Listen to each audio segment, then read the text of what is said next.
자, 이 사무엘 그 시대, 그러니까 사무엘이 이제 이 세상에 태어나고 난 이후에 그 당시에 이스라엘과 하나님의 백성들의 그 상황은 우리가 구약 성경을 우리가 처음부터 창세기부터 우리가 훑어보면 알겠지만 이제 사사 이후에 그다음에 이제 뭐 사무엘 상하, 역대 상하, 열왕기, 그다음에 뭐 여러 이사야 자, 우리가 이런 시대를 쭉 성경의 시대를 보면은 이스라엘 백성들에게 있어서 가장 혼란하고 어지럽고 늘 참 저들에게 고통과 문제가 되고 또 죄악을 하나님 앞에 범하고 또 참 하나님의 진노를 또 얻고 그런 모든 것들의 가장 근원이 뭐였냐? 가장 근원이 뭐였냐면 하나님의 말씀에 대한 부족함 때문이에요. 그러니까 하나님의 말씀이 이스라엘 백성들에게 참 부족했어요. 그래서 이스라엘 백성들은 이 모세를 통해서 하나님의 말씀 계시를 받았단 말이에요. 이 세상 어느 민족, 어느 종족이 하나님의 계시의 말씀을 받습니까? 오직 아브라함의 자손, 아브라함의 후손, 이스라엘 백성이요. 그래서 이스라엘을 선민이라고 얘기하는 거고, 이스라엘은 그런 면에서 정말 하나님의 특별한 축복과 은혜를 얻은 거예요. 그런데 구약 성경을 쭉 읽어보면 우리가 알겠지만은 의외로 이스라엘 백성들이 하나님의 말씀에 굉장히 무지하고 또 말씀을 등한히 여깁니다. 그러니까 하나님께서 택해서 저들에게 하나님의 계시의 말씀을 줬단 말이에요. 계시.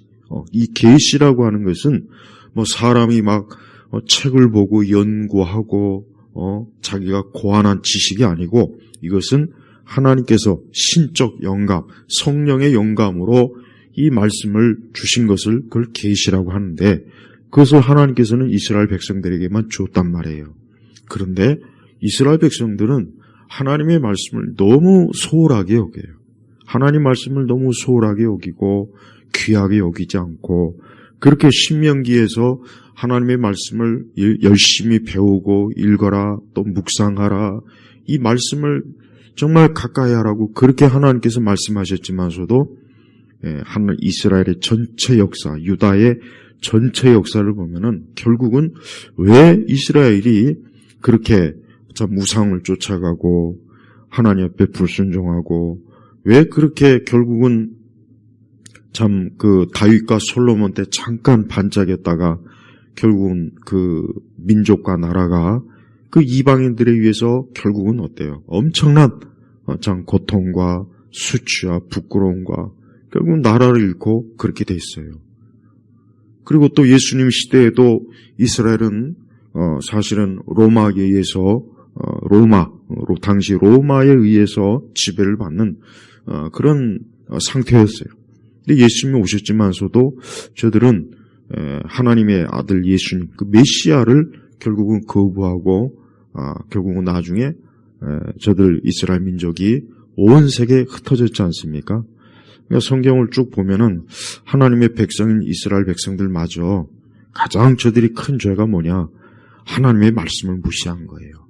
그러니까 저들이 이 사무엘상 시대에 저들이 하나님께서 모세에게 계시하신 그 모세오경의 말씀을 좀 열심히 그 율법을 좀 열심히 공부하고 열심히 좀 암송하고 배우고 그 말씀의 교훈에 따랐더라면 얼마나 좋았겠습니까? 그러면 그 혼란함도 없고 또 이방인에게 수치와 부끄러움도 안 당하고 하나님의 그 놀라우신 축복과 능력으로 그 이스라엘 백성들이 참 그 주변의 이방 민족들에게 절대 참 패배하지 않고 강한 참 하나님의 축복받은 그러한 복된 일이 있었을 텐데 그런 일이 없었단 말이에요. 왜 그러느냐? 말씀이요, 말씀의 부재예요. 지금도 마찬가지입니다. 여러분 신약교회를 딱 보면은 우리가 알다시피 우리가 신약교회라고 하는 것도 그래요. 예수님이 이제 부활 승천하시고 또 사도들이 잠깐 활동하고 그 사도들을 통해서 하나님의 계시의 말씀을 줬죠. 그게 신약 성경이죠. 자, 그 이후에 이제 사도들이 이제 세상을 다 떠나고 그 다음에 이제 속사도 시대, 그 사도들의 제자들, 그 다음은 또 어떤 시대입니까? 교부 시대. 그러니까 속사도들에게 또 말씀을 배운 그 교부 시대 이후에는 이제 말 그대로 이제 정말 하나님이 계시된 신구약 성경의 말씀을 가지고 교회가 그 시대, 그 당대에 이 세상에 복음을 전하고 모든 불신앙과 세속과 참 하나님을 대적하는 것과 영적 싸움을 하면서 왔단 말이에요. 그런데 우리가 이 교회 역사를 보면 알지만은 이 교회 역사가 순탄하지 않았어요. 거의 1500년 가까이 로마 카톨릭이라고 하는 저 사악한 적그리스도의 종교가 지금도 마찬가지지만 하나님의 말씀이 아니라 철학, 말씀은 밑에다 놓고 철학, 전통, 이게 하나님의 말씀을 짓밟고 선 교회가 저 로마 천주 교회예요. 또 그뿐입니까? 우리 개신교는 종교개혁을 통해서 다시 말씀을 회복하고 다시 믿음으로 구원받는 것이 회복되고 다시 성경의 말씀을 온전히 회복했는데 또 어떻게 됐습니까? 우리 개신교조차도 또 하나님 말씀을 부정하고 교리를 짓밟고 그냥 인간의 체험이나 어떤 인간의 어떤 감정이나 인간의 어떤 꾸며낸 어떤 종교적 활동 여기에 묻혀보니까 어떻게 됐습니까? 교회가 중구난방으로 무너졌지 않습니까? 지금 마찬가지예요. 지금 시대가 교회가 어때요? 오늘 우리가 사무엘상 3장 1절을 보면 어떤 말씀이 나와요? 소년 사무엘이 엘리 앞에서 여호와를 섬겼는데, 자, 우리가 이제 사무엘은 그 어머니 한나가 이제 서원에서 이제 하나님께서 이제 사무엘을 줬기 때문에 아예 젖을 떼고 난 뒤부터는 아예 성전에서 그냥 아예 맡겼어요. 성전에서 너는 아주 평생토록 하나님을 섬겨라 하고 참 하나님의 귀한 사람으로 어릴 때부터 이렇게 양육을 받았어요. 자, 이제 사무엘이 소년이 되었어요. 그런데 그 시대에 대한 하나님의 말씀이 지금 여기 있는데 뭐라 했습니까? 그 당시에는 여호와의 말씀이 희귀하고 환상도 자주 나타나지 않았다. 이게 사실은 이제 앞으로 사무엘상 상하 전체 또 그 이후에 이스라엘 역사에 있어서 이 말씀이 엄청나게 중요한 거예요. 이 말씀이. 왜 중요하냐? 자, 보십시오. 아니 왜 하나님께서 자기 백성들한테 왜 말씀을 자주 주시고 환상도 여기서 왜 환상이라는 말씀이 나왔냐? 그 시대는 아주 구약 시대는 하나님의 계시의 말씀이 충분하지 않기 때문에 선지자를 통해서 환상도 주고 그랬단 말이에요. 근데 하나님께서 말씀도 잘 안 주고 환상도 드문드문. 그러니까 벌써 뭡니까? 하나님께서 자기 백성에게 어때요? 하나님의 뜻을 충분히 온전히 주지 않은 거예요. 하지만 하나님께서는 사실 모세를 통해서 말씀을 계시했기 때문에 사실 모세오경의 말씀을 열심히 이스라엘 백성들이 공부하면 충분히 비록 하나님께서 선지자를 통해서 말씀을 좀 안 줬거나 이렇게 환상을 좀 덜 이렇게 했더라도 그래도 모세오경의 말씀이 있으니까 괜찮을 텐데 이스라엘 백성들은 이미 주어진 계시의 말씀도 내팽개치고 거기다가 이렇게 하나님께서 선지자를 통해서 말씀도 안 주고 환상도 안 주니까 어떻게 됐습니까? 이스라엘 백성들이 영적으로 깜깜한 거예요. 깜깜한 거. 쉽게 얘기하면 자 이렇게 밤이 되었는데 저 가로등에 등불이 꺼지고 전기가 어떻게 잘못돼서 실내 불이 안 들어오면 어떻게 됩니까? 이 도시가 어떻게 돼요? 암흑이 된단 말이에요. 암흑. 캄캄해요. 이스라엘 백성들이 지금 영적 상태가 어떤 상태냐? 마치 전기가 나간 것처럼 등불이 없는 것처럼 등이 다 꺼진 것처럼 영적으로 깜깜한 시대가 바로 이 사무엘 시대예요. 그러니까 이 사무엘 시대를 이제 여러분 이제 앞으로 사무엘 상하 이제 계속 말씀을 들어보시면 알겠지만은 참 하나님의 말씀을 당시의 이스라엘 백성들이 정말 무지하구나. 정말 다윗도 그렇고 어떻게 이렇게 하나님 말씀에 무지할까. 그런 탄식이 나오는 그런 그 내용들이 사실 많이 나옵니다. 많이 나와요. 그렇습니다. 우리 개인이나 또 이 세상이나 가장 중요한 게 뭘까? 가장 중요한 게 금이 중요할까? 달러가 중요할까? 석유가 중요할까? 뭐가 중요할까? 무기가 많으면 좋을까? 어떤 게 중요하겠습니까? 한번 생각해 보십시오. 뭐가 중요하겠습니까? 근본적으로 하나님의 말씀이 제일 중요한 거예요. 하나님의 말씀이요. 성경이 그랬지 않습니까? 금보다 은보다 더 귀한 게 뭐예요? 하나님의 말씀이에요. 석유나 금덩어리나 뭐 그 어떤 세상에 그 어떤 가치 있는 것도 하나님 말씀하고는 비교할 수가 없어요. 그래서 이 하나님 말씀이 풍성하고 우리가 사람이 이 하나님의 말씀을 풍성히 알고 배우고 그 말씀에 순종하고 그 말씀에 의해서 지식이 발달하고 그 말씀에 의해서 만약에 이 세상이 모든 영역이 이 하나님 말씀에 의해서 만약에 돌아간다면 세상은 지금보다 훨씬 좋은 것이고 우리 사람들은 훨씬 더 안전하고 복되고 행복하고 모든 면에서 좋을 거란 말이에요. 근데 문제는 그렇지 않죠. 문제는 그렇지 않은 거예요. 문제는 항상 어때요? 말씀이 늘 희귀해요. 사실 지금도 그래요. 지금도 이렇게 계시 완성된 여기서 더 이상 추가할 말씀이 없다. 그러니까 지금도 무슨 뭐 계시를 받는다는 둥, 뭐 환상을 본다는 둥, 뭐 그거 다 헛소리란 말이에요. 지금도 이 66권의 성경이 있음에도 불구하고 어때요? 사람들은 어디 하나님 말씀에 관심이 있습니까? 어디 하나님 말씀을 자세하게 들여다봅니까? 어디 하나님 말씀을 올바로 공부하고 배우려고 합니까? 어디 하나님 말씀이 무엇을 말씀하시는가 자세하게 그것을 알려고 합니까? 그렇지 않죠.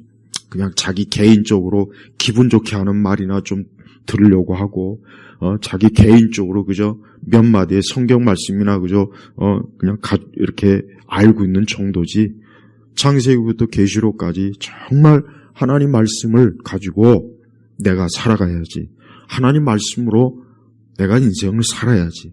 하나님 말씀으로 이 세상의 모든 영역을 제대로 판단하고 분별해야지. 이런 마음을 가진 그런 그리스도인들이, 목회자들이 지금 시대 얼마나 됩니까? 하나님 말씀에 뻔히 있음에도 불구하고 우상 숭배하죠. 하나님 말씀에 뻔히 있음에도 불구하고 뭐 이방 종교와 같이 손을 잡죠. 하나님 말씀이 있음에도 불구하고 예수 그리스도의 십자가의 중요성을 부정하죠. 예수 그리스도의 유일성을 부정하죠. 하나님 말씀이 있음에도 불구하고 얼마나 많은 이단들이 얼마나 많습니까? 얼마나 많습니까? 그리고 그들이 번성해요. 정상적인 교회는 번성하지 못하고 오히려 말씀을 이상하게 왜곡하고 잘못 가르치고 하나님 말씀이 아니고 꿈이나 환상이나 막 이상한 것을 추구하면 오히려 거기에 막 사람들이 어때요? 막 달려들어요. 자 보세요. 그러니까 지금 시대도 똑같은 거예요. 그러니까 지금 시대도 하나님 말씀이 희귀한 거예요. 지금은 이렇게 다 하나님께서 성경의 말씀을 계시해 주셨는데도 어때요? 사람들은 이 성경을 닫아버려요. 이 성경을 닫아버리는 거예요. 관심이 없는 거예요. 다른 데 관심이 많은 거예요. 저는 우리 그리스도인들이 다른 거 어떤 것보다 항상 성경의 말씀을 정말 관심을 가져야 돼요. 우리가 어떤 시대를 살던 어느 시대를 살던 그 시대는 문제가 많고 복잡하고 어렵고 고통이 많고 슬픔이 많고 괴로움도 많고 전쟁도 있고 정말 무수하게 우리 사람들에게 힘든 그런 게 많습니다. 그러나 우리는 그런 것들에게 더 우선적인 마음을 쏟지 말고 먼저 하나님 말씀에 먼저 마음을 쏟아야 돼요. 그러니까 항상 먼저 하나님의 말씀이 무엇이라고 말씀했는가? 하나님의 말씀이 무엇을 가리키는가? 하나님의 뜻이 무엇인가? 우리 개인적으로도 그렇고 이 국가적, 사회적으로도 그렇고 온 세상을 바라볼 때도 마찬가지예요. 언제나 이 하나님 말씀을 잘 살펴보면은 이 세상의 많은 것들이 바르게 분별이 될 수 있고 이해가 가고 무엇이 옳고 그른지를 다 할 수 있습니다. 그것이 과학이든 정치든 경제든 문화든 예술이든 어떤 영역이든지 하나님 말씀에 다루지 않는 게 없어요. 그러니까 하나님의 말씀은 우리가 그냥 일반적인 종교적 문서다. 그래서 종교적 그렇게만 치부하면 안 돼요. 이 성경의 말씀은 우리 사람들을 구원하고 우리에게 생명을 주고 우리에게 영생을 주는 하나님의 이 구원의 말씀, 이 복음의 말씀이 풍성해요. 그래서 예수 그리스도를 통해서 구원받고 또 그리스도를 믿고 난 이후에 우리가 또 사람이 어떻게 살아야 되는가, 어떻게 우리의 마음과 생각과 우리의 지식과 인격과 우리의 모든 것들이 어때야 되는가에 대해서 이 말씀이 자세하게 기록되어 있단 말이에요. 그래서 우리 그리스도인들은 항상 제일 먼저 하나님 말씀이 가장 우선이에요. 하나님 말씀이 제일 관심사가 돼야 돼요. 그렇지 않으면은 우리 역시 이렇게 성경이 있지만 말씀이 희귀한 거예요. 네. 사실 우리가 사무엘 시대보다 훨씬 낫죠. 왜? 우리는 사무엘 선지자가 모르는 하나님의 이 말씀을 우리가 지금 완전히 다 계시받은 이 성경이 있지 않습니까? 근데 사무엘은 하나님의 말씀을 기껏해봐야 아직 충분히 계시받지 못했어요. 더더구나 구약 시대 백성들은 신약 시대 백성에 비해서 충분히 계시를 얻지 못하지 않습니까? 그럼 우리는 어떻게 해야 돼요? 저들보다 더 하나님을 잘 알 수 있고 잘 믿을 수 있고 잘 섬길 수 있고 우리가 더 신앙생활과 믿음생활을 이 세대에서 이 세상에서 더 온전히 할 수 있는 큰 유익이 우리에게 있단 말이에요. 그래서 우리 성도들은 이 사무엘 시대에 이렇게 말씀이 희귀하고 환상도 자주 나타나지 않았어요. 그래서 어떤 일이 생깁니까? 역시 사무엘 시대도 이스라엘 백성들이 굉장히 어때요? 굉장히 하나님의 뜻과 맞지 않는 그런 방향으로 많이 갔어요. 이제 앞으로 사무엘서를 계속 강의하면 나오지만 아까 제가 얘기했지 않습니까? 야, 정말 참 영적으로 무지하구나. 영적으로 지혜가 없구나. 왜 저들이 하나님 말씀대로 저렇게 살지 않을까? 그런 일들이 많이 있었단 말이에요. 자, 소년 사무엘은 어린 시절부터 이렇게 성전에서 참 잘하고 성전에 그 하나님을 섬기는 그 절차와 제도와 법을 어릴 때부터 잘 배우고 참 하나님 보시기에 복되게 좀 자랐어요. 그래서 19절에 보니까 사무엘이 성장에 갔으며 여호와께서 그와 함께 하셔서 그의 모든 말 중에 하나라도 땅에 떨어지지 않게 하셨으니, 그러니까 이 사무엘은 그 참 영적으로 깜깜하고 많은 사람들이 하나님을 등지고 많은 사람들이 하나님 말씀을 관심 없어하고 많은 심지어 엘리와 그 엘리 가족들조차도 그 제사장 가문조차도 사실은 지금 하나님의 저주와 형벌을 받는 지금 그런 상황에 이 사무엘은 어때요? 참 하나님 보시기에 합당하게 성장한 거예요. 그래서 여호와께서 그와 함께 하셔서 그의 모든 말 중에 하나라도 땅에 떨어지지 않게 하셨으니, 이게 뭡니까? 하나님께서 그 사무엘을 하나님의 사람으로 하나님의 종으로 하나님이 쓰신다는 증거가 되는 거예요. 그래요. 아무리 시대가 어둡고 참 아무리 시대가 캄캄해도 영적으로 어느 시대나 이 사무엘 같은 사람은 있어요. 사무엘 같은 사람이 있습니다. 어느 시대나 다 있습니다. 있어요. 지금도 있어요.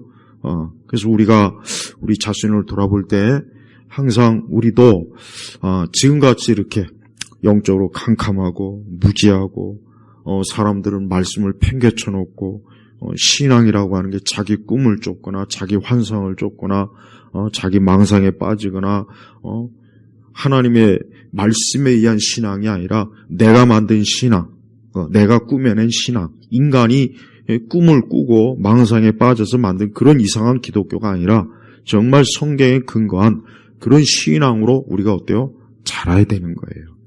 그래서 우리 온 성도들, 우리 예일교회 성도님들, 올해는 우리도 참 하나님의 말씀 안에서 성장해야 돼요. 하나님 말씀 안에서 잘해야 된단 말이에요. 하나님의 이 기록된 말씀 안에서 우리가 살아가야 되는 거예요. 그래서 하나님께서는 이 사무엘과 함께했어요. 여기 함께했다 그랬죠. 함께했다. 이 성경에 보면 항상 특히 구약 성경에 보면은 하나님이 함께했다는 말씀이 많이 나와요. 다윗과 함께했다.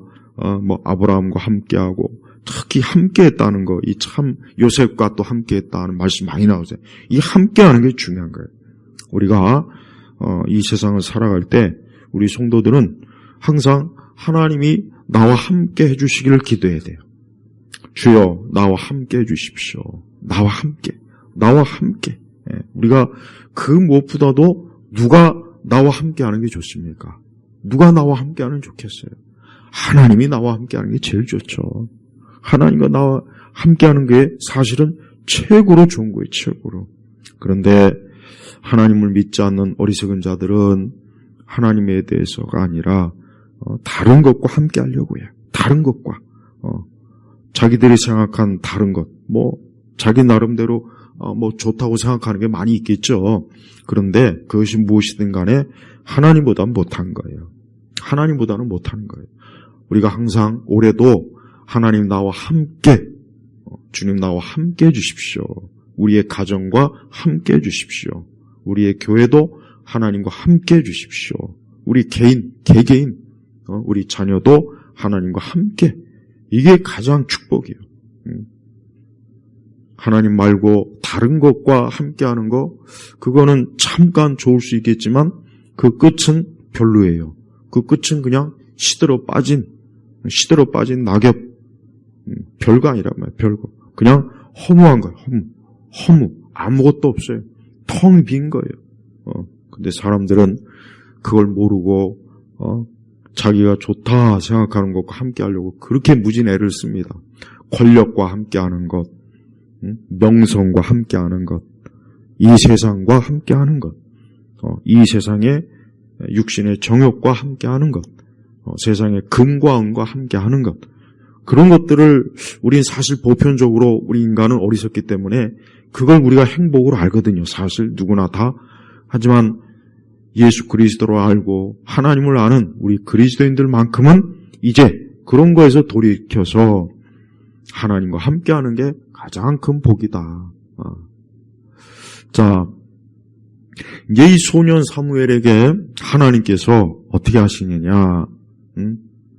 이 사무엘은 그 하나님의 궤가 있는 성전에서 거기서 그냥 먹고 자고 참 그렇게 참 복되게 그렇게 이제 지내는데 하나님께서 사무엘을 부르는 거예요.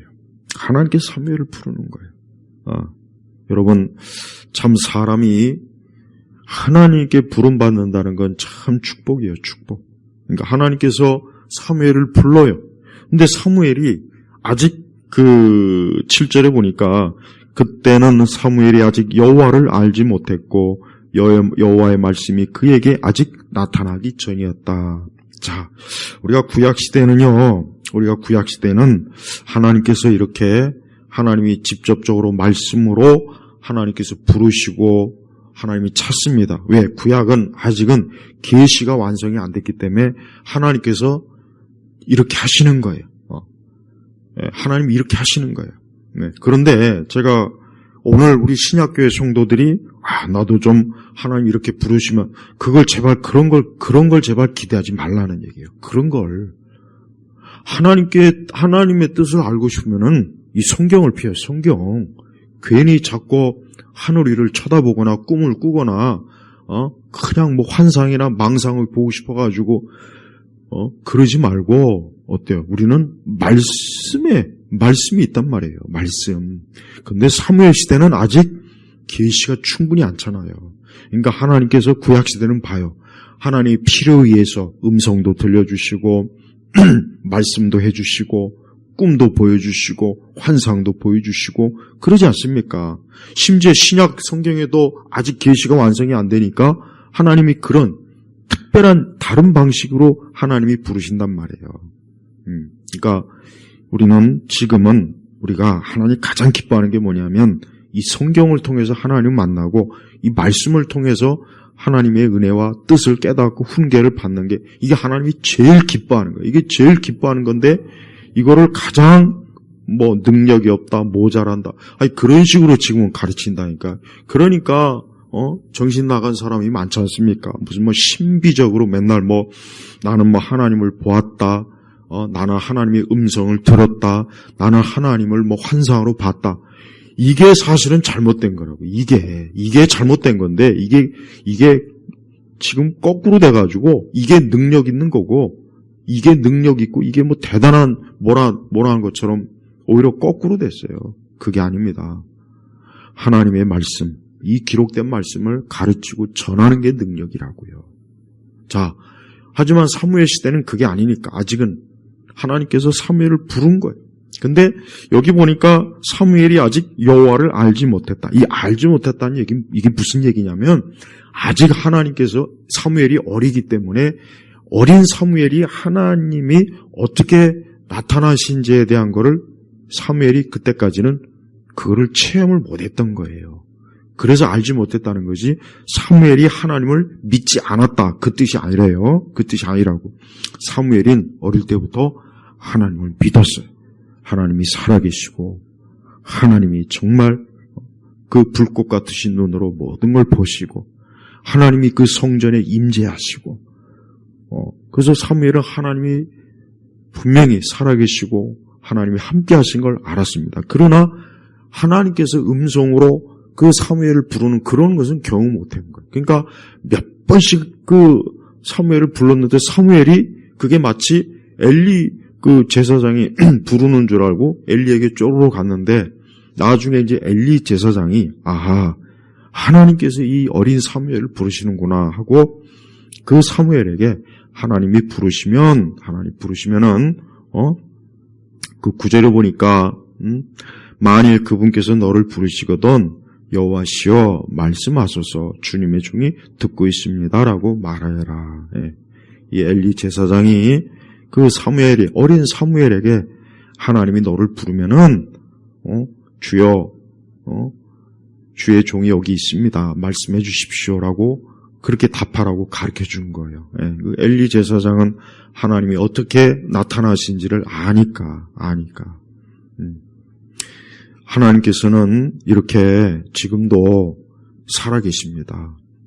우리 성도들이 우리가 이제 신앙생활 하지 않습니까? 우리가 이렇게 교회 다니고 예배도 나오고 설교도 듣고 기도도 하고 그런데 사실은 많은 우리 그리스도인들이 그러면서도 하나님 정말 살아계신가?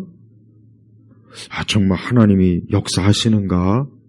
정말 하나님이 정말 그런 의심이 사실은 조금씩 다 있는 것 같더라고요.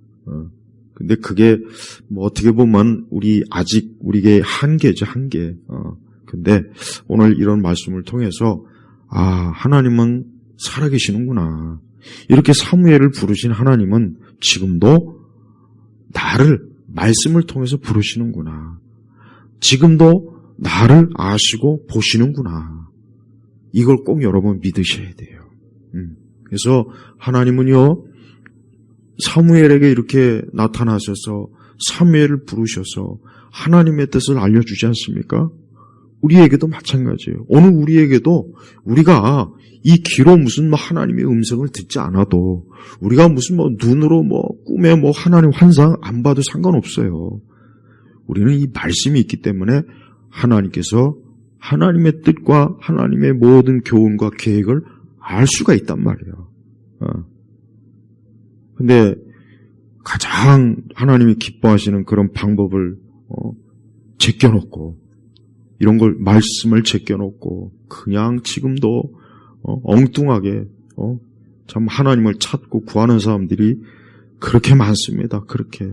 그리고 아예 하나님하고는 담 싸우면서 자기의 종교적인 개인적인 취향에 맞춰서 종교 생활을 어떤 사람은 백화점에 가서 쇼핑하듯이 하는 사람이 있고 어떤 사람은 신앙생활을 오락으로 하는 사람도 있고, 어떤 사람은 신앙생활을 그냥 자기 만족에 취해갖고 그냥 자기 기분에 의해서 그냥 자기가 하나님이지, 그냥 자기가 하나님이라 자기를 섬기면서 그게 마치 하나님을 섬기느냐, 그렇게 신앙생활도 많고, 하나님에 대한 그런 지식이나 하나님에 대한 믿음은 없으면서 그냥 사람들하고 몰려다니는 재미로 교회 다니는 사람도 많고, 그죠? 교회 다니면서 자기 개인적 어떤 취향에 또 푹 빠져다니는 사람도 많고, 그거 다 하나님하고는 아무 상관없어요. 그 사람들은, 그런 사람은 하나님하고는 아무 상관이 없는 사람이에요. 우리가 하나님을 어떻게 믿고 하나님을 알아야 됩니까? 우리는 오직 기록된 성경의 말씀을 통해서 우리가 알고 믿을 때 그 사람이 정상적으로 하나님을 섬기는 거예요. 자, 여러분, 하나님께서는 사무엘을 부르셨어요. 그리고 사무엘은 말씀하소서 주님의 종이 듣고 있습니다 그랬습니다. 근데 하나님께서 왜 사무엘을 부르셨는가? 굉장히 심각한 문제로 사무엘을 부르신 거예요. 그건 왜 그러느냐?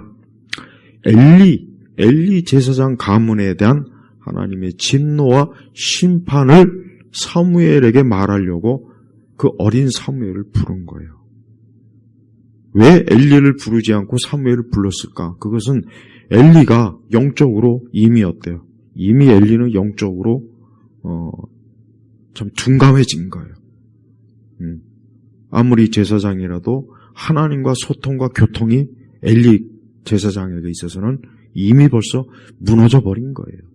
그리고 이미 벌써 여러 번 하나님께서 엘리에게 또 그 전에 분명히 여러 책망과 여러 교훈을 줬겠지만 엘리가 그 하나님의 뜻을 온전히 순종하지 못한 거예요. 그래서 그 이후의 말씀에 다 나옵니다.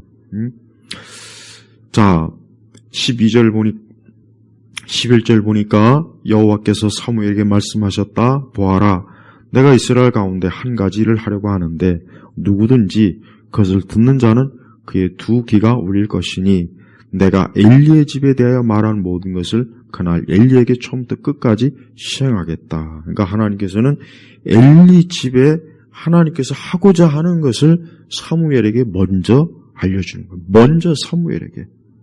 그래서 13절에 그가 아는 죄악 때문에 봐요. 엘리는 알고 있어요. 알면서도 하나님 앞에 그 죄를 철저하게 회개하거나 고치거나 돌이키려고 하지 않았던 거예요. 그러니까 하나님께서 어때요? 그래서 사무엘을 통해서 지금 말씀한 거란 말이에요. 자, 계속해서 그의 집을 영원히 심판하겠다고 내가 그에게 선포했으니 이는 그의 아들들이 스스로 저주받을 짓을 했으나 그가 책망하지 않았기 때문이다. 엘리 제사장의 두 아들이 어떤 저주받을 짓을 했습니까? 저들은 하나님의 성전을 모독했어요. 하나님의 제사를 모독했어요. 하나님의 제물을 모독한, 한마디로 얘기하면 신성 모독, 하나님을 모독한 거예요. 근데 분명히 여기에 대해서 좀 엘리나 그의 두 아들들이 회개해야 되는데 회개하지 않고, 특히 두 아들들이 회개하지 않고 계속해서 범죄하니까, 죄를 지으니까 하나님께서 안 되겠구나, 이 엘리 제사장 가문을 완전히 내가 버려야 되겠구나, 그것을 하나님이 지금 하시겠다는 거예요. 그러므로 내가 엘리의 집에 맹세하니 엘리의 집의 죄악은 제물이나 제물로도 영원히 속죄받지 못할 것이다. 여러분, 이만큼 사람이 하나님을 모독하는 것은 절대 무서운 거예요. 하나님에 대해서, 하나님의 말씀을 부정하고 복음을 부정하고 하나님의 구원을 부정하고, 이게 하나님을 모독하는 거예요. 모독. 이게 모독이란 말이에요. 그러니 당연히 속죄받지 못하죠. 하나님의 그 영광스러운 구원과 하나님의 영광스러운 그 제사를 부정하는 것은, 그거는 하나님 자체를 부정하는, 그러니까 속죄받지 못하는 거예요. 오늘날 그리스도를 믿지 않는 죄는 속죄받지 못합니다. 예수님 안 믿고 천국 갈 수 있습니까? 예수님 안 믿고 그가 하나님 앞에 갈 수 있을까요? 없어요. 그런데 우리 세대는 이 종교 다운주의나 종교 혼합주의자들이 글쎄 그리스도가 아닌 다른 길로도, 다른 종교로도 꼭 뭐 예수만 믿어야 되느냐, 뭐 꼭 교회만 나가야 되느냐, 뭐 꼭 성경에 의해서만 사람이 그런 식으로 부정합니다, 지금. 그게 WCC라고, 그게 WCC. 그러니까 WCC 하는 교회, 교단, 거기에 속한 우리 참 교회 다니는 분들은 진짜 정말 정신 차려야 돼요. 바로 이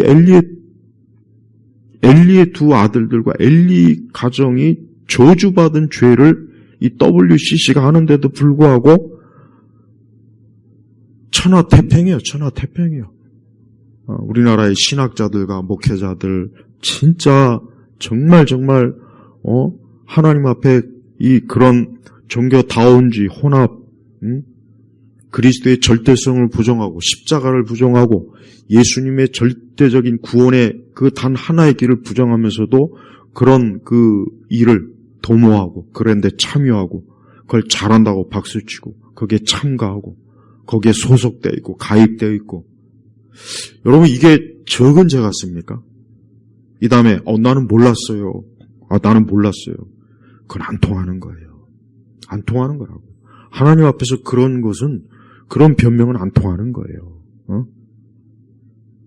지금도 그리스도를 부정하거나 예수 그리스도의 절대성을 부정하거나 십자가를 부정하거나, 이거는 그 어떤 어떤 죄물이나 예물로도 영원히 속죄받지 못해요. 그래서 지금 예수 그리스도 외에 다른 길로 구원받을 수 있다고 그렇게 가르치거나 다른 종교를 통해서도 하나님께 이룰 수 있다거나, 또 로마 천주교니 불교니 온갖 세상의 잡다한 종교하고 같이 손을 잡고 같이 모이고 같이 함께하는 그런 모든 것들은 다 뭐니까 그건 영원히 속죄받지 못해. 그건 저주받는 거예요. 이러한 큰 죄를 우리나라 교회가 뻔뻔스럽게 2013년도에 저 부산에서 세계 WCC 10차 대회를 통해서 그런 죄를 저질렀죠. 거기에 우리나라 거의 대부분의 교단, 신학교, 대학원, 기독교 많은 단체들이 거기에 참가했어요. 국가에서는 또 세금으로 몇십억씩 지원도 해주고, 그 이후에 이 나라와 이 나라 교회가 어떻게 됐습니까? 한번 보십시오. 무슨 코로나니 비대면이니 온갖 저주받은 일이 얼마나 많습니까? 그게 그냥 어쩌다 된 일입니까? 하나님의 진노란 말이에요. 자, 그래서 하나님께서는 이제 엘리의 집을 이제 끊어버리겠다. 하나님이 그렇게 아예 선포한 거예요. 자, 여러분, 우리는 이 하나님의 이러한 말씀이 지금도 여전히 여전한 거예요. 여전히 지금도 마찬가지입니다. 사무엘 때 사무엘에게 나타나신 하나님은 지금도 역사하시는 분이에요. 지금도 살아계시고 지금도 말씀하시는 분이고 지금도 사람이 하나님의 뜻대로 하나님의 말씀에 순종하면서 살기를 하나님이 기뻐하시는 거예요. 만약에 그렇지 않을 경우 어떻게 되겠습니까? 사람은 하나님으로부터 끊어지는 겁니다. 끊어지는 거예요. 이게 무서운 일이란 말이에요. 이것만큼 무서운 일이 어디 있습니까? 사람이 하나님께로부터 영원히 끊어지고 영원히 버림받는 것만큼 무서운 게 세상에 어디 있습니까? 없습니다. 그래서 사람은 어떠한 일이 있어도 하나님을 가까이 하고 하나님을 섬기고 하나님과 친밀하게 지내야 돼요. 하나님을 가까이 해야 돼요. 가까이. 자, 엘리는 그 사무엘이 하나님께부터 말씀, 계시를 받았다는 걸 알고 어떠한 계시를 했는가 그거를 자기한테 숨김없이 다 말하라고 그랬습니다. 그래서 사무엘은 18절 보니까 사무엘이 그에게 모든 말을 다 하고, 그러니까 하나님께서 사무엘에게 한 모든 것, 엘리 제사장에 이제 하나님께서 진노하시고 심판하게 했던 모든 것을 그대로 엘리에게 말하는 거예요. 근데 엘리가 어떻게 반응합니까? 그분은 여호와이시니 그분이 보시기에 선한 대로 행할 것이다. 사실 엘리는 사실 참 안타까워요. 엘리는 한 사람으로서 하나님 앞에 참 경건하고 참 하나님 보시기에 그렇게 크게 흠이 있다고는 보기 어려워요. 그러니까 그분은 여호와의 신이 그분이 보시기에 선한 대로 행할 것이다. 엘리는 사실 그 어린 사무엘이 자기 대신 하나님께 계시받았다고 해서 시기 질투하거나 막 그것 가지고 막 화를 내거나 그러지 않았어요. 오히려 어때요? 그게 하나님께서 하시겠다는 것이구나. 그래, 하나님이 하시는 것은 뭐든지 다 선하고 모든 게 다 하나님 하시는 것은 다 옳다. 이렇게 인정한 거예요. 그러니까 개인적으로 엘리는 참 안타까워요. 그의 두 아들이 개망난이고 그의 두 아들이 신성모독자인데 어떻게 보면 그것 때문에 그 아버지까지 그의 집안 전체가 다 사실은 어때요? 하나님의 저주와 심판을 받은 거예요. 그러나 엘리는 좀 단호해야 될 때 단호하지 못했어요. 뭐냐? 자기의 두 아들들이 신성모독의 죄를 저지르면은 단호하게 말씀대로 그 아들들은 말씀대로 처리했으면은 이렇게까지는 되지 않았을 텐데 안타깝지만 엘리가 자기 두 아들들을 하나님보다 더 사랑한 것이 아닌가 그런 생각이 좀 들기도 하고 아직 엘리가 우유부단한 성격 엘리가 확실하게 하나님의 뜻을 따르는 주의 종으로서 그렇지 못한 면도 있는 거예요. 우리가 항상 그래요. 우리는 하나님 말씀을 가장 중요하게 여기는 태도를 가져야 돼요. 하나님 말씀보다 중요한 건 없어요. 하나님의 말씀, 하나님의 뜻과 하나님보다 더 중요한 건 없습니다. 그게 우리의 가족이라도 마찬가지고 어떤 거라도 하나님보다 절대적인 건 없어요. 우리 그리스도인들이 꼭 명심해야 돼요. 하나님을 정말 절대적으로 섬기고 그분을 예배하고 그분을 사랑하고 그분 앞에 나오기를 힘써야 돼요. 이게 하나님이 정말 기뻐하십니다. 지금은 그런 사람들이 드물어요. 우리 세대는 뭔가 좀 하나님 앞에 막 정말 하나님을 막 지극히 막 하나님을 막 뭐라 그럴까 마치 사슴이 시냇물을 갈급하듯이 막 목이 타서 사슴이 막 그냥 그 물을 찾듯이 우리가 하나님을 그렇게 찾는 일들이 우리 세대에 참 드문 거예요. 우리가 어떤 형식적인 거나 외적인 것 가지고 만족하지 말고 우리가 올해는 우리 온 성도들이 하나님을 가장 사랑하고 가장 우선시 여기고 가장 귀하게 여기고 항상 하나님을 절대적으로 따르는 그러한 참 신앙생활을 올 한 해 하시기를 주의 이름으로 축복합니다. 기도하겠습니다. 하나님 아버지 감사합니다. 항상 하나님의 말씀에 이 교훈에 따라 우리가 참 온전히 주님을 쫓고 주님과 함께 할 수 있는 올 한 해가 되게 하시옵소서. 우리는 많은 면에서 참 하나님을 애타게 구하거나 찾는 일이 참 드뭅니다.